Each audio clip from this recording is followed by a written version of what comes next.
আসসালামু আলাইকুম। পবিত্র মাহে রমজান প্রথম ইফতারি টাইম আমরা পাইয়া গেলাম। জানি না ভাগ্য আর জুড়ি কিনা সেই ইফতারি টাইম সামনে আগামীকাল পাবো কিনা। তো আলহামদুলিল্লাহ, এটা হলো বাবু সালাম মসজিদের নিচে মক্কা রেস্টুরেন্ট। এখানে দেখেন কি আইটেমের ইফতারি আছে, আমি আপনাদের দর্শককে দেখাইতেছি। যারা ইফতারি প্রয়োজন অতি নিকট মেইন রোড থেকে চলে আসতে পারেন এই বাবু সালাম মসজিদের নিচে। এই যে পাশে দেখেন ইফতারি কি আইটেমের 10-12 আইটেমের ইফতারি আছে। দেখেন আলহামদুলিল্লাহ খুবই চমৎকার ইফতারি ব্যবসা। আমাদের খুবই আনন্দ পাইলাম। তুমি একটু সামনের দিকে ঘুরো।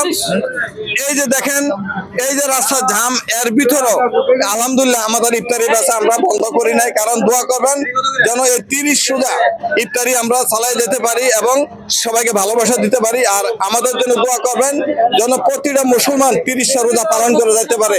আমি আপনাদের সবার থেকে বিদায় নিলাম। আল্লাহ হাফেজ।